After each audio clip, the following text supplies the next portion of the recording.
Bonjour frères et sœurs, chers amis. Je devrais, paraît-il, être bourré de complexes. Pensez donc, quand j'étais petit, mes parents m'ont horriblement contrarié. Ils ne m'ont pas laissé faire tout ce que je voulais et ils ne m'ont pas donné tout ce que je demandais. Et j'ai eu droit à quelques fessées mémorables.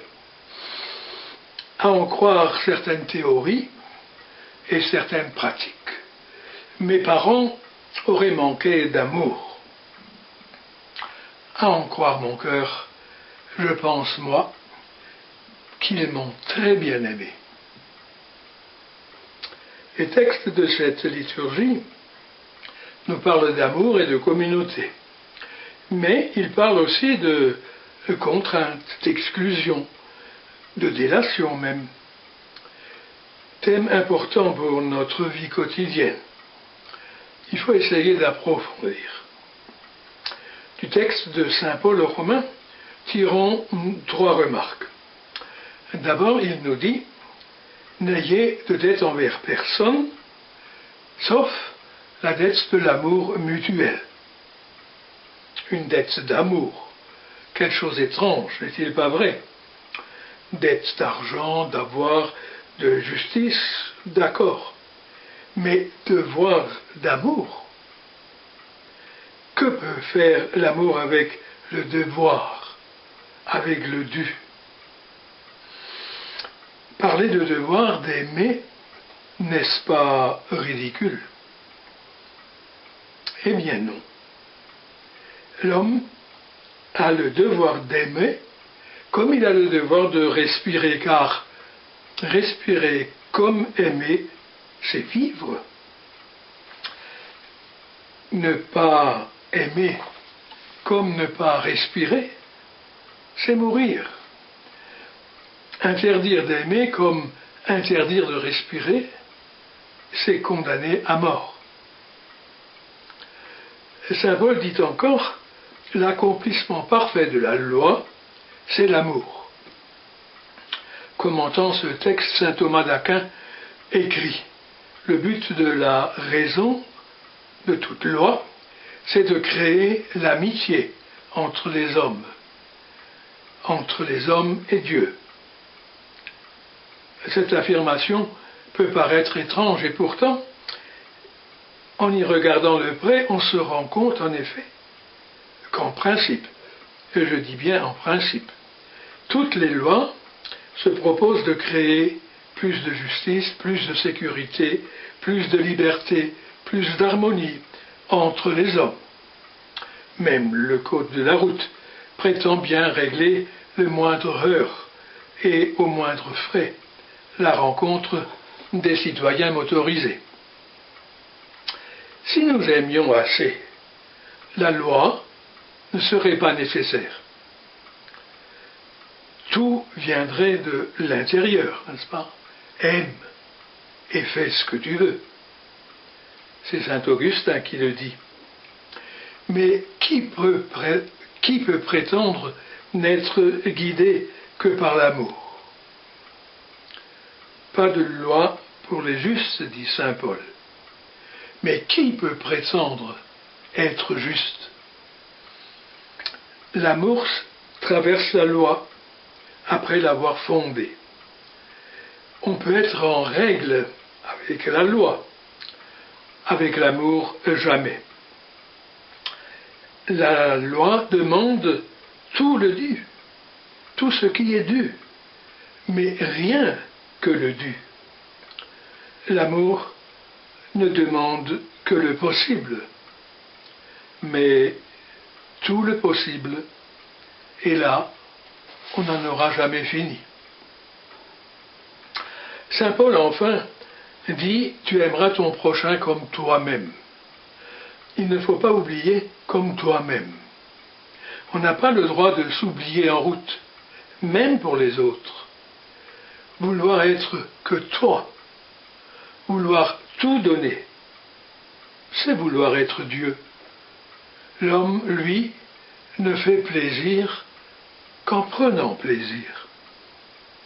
Donner, Apprendre à donner, c'est bien, mais apprendre à recevoir, c'est tout aussi important.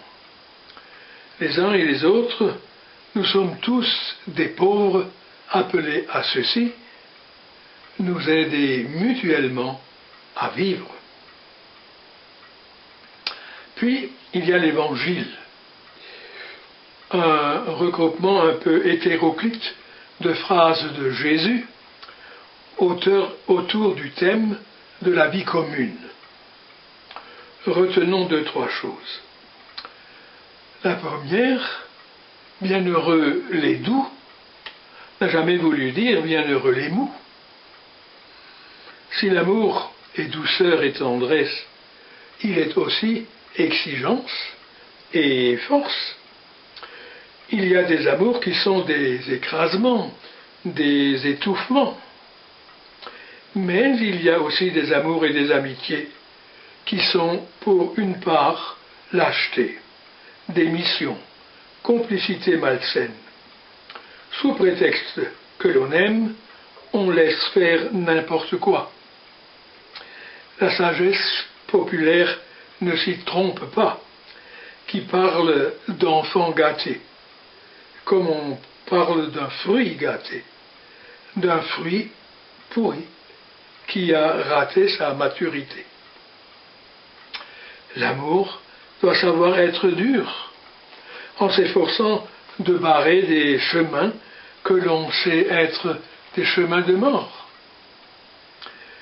L'amour doit savoir être dur en ne se faisant pas complice de ceux qui déstructurent, de ceux qui démolissent. L'amour doit savoir être dur comme le diamant, rayant et brisant le verre des apparences et des reflets trompeurs. Une deuxième chose, nuance la première. Si l'amour est exigence, il est aussi confiance et patience.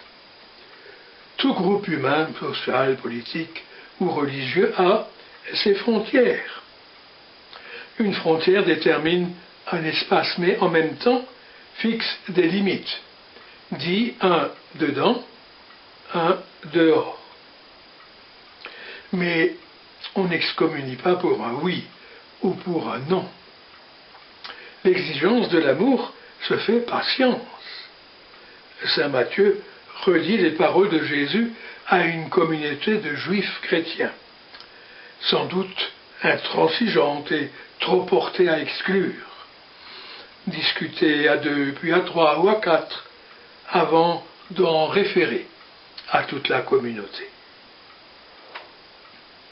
La troisième réflexion concerne le trésor et le secret. Ce que vous aurez lié sur la terre sera lié dans le ciel. Ce que vous aurez délié sur la terre sera délié dans le ciel. Ici, cette phrase n'est pas dite à Pierre ou aux apôtres comme nous l'avons entendu récemment, mais à toute la communauté, à tous les disciples. Cela signifie, me semble-t-il, qui touche à l'homme, touche à Dieu. Ce que vous avez fait au plus petit d'entre les miens, c'est à moi que vous l'avez fait. Si vous liez, si vous faites des nœuds coulants, que vous passez aux mains ou au cou de vos frères et sœurs, n'attendez pas de miracle. Graves, sérieux sont nos actes. Ils nous suivent, dira l'Apocalypse.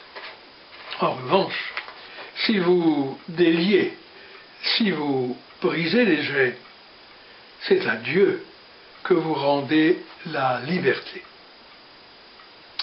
Rien n'est insignifiant. Chacun de nos actes a des harmoniques d'éternité. Votre cœur est votre cœur, mais il est aussi le cœur de Dieu. Vos mains sont vos mains, elles sont aussi les mains de Dieu. Le trésor et le secret, les voilà. Dieu ne cherche pas à se manifester dans l'ailleurs. Le royaume est au milieu de nous. Frères et sœurs, ces textes de la liturgie de ce dimanche, il faut les lire et les relire pour en goûter toute la richesse et la profondeur. Amen.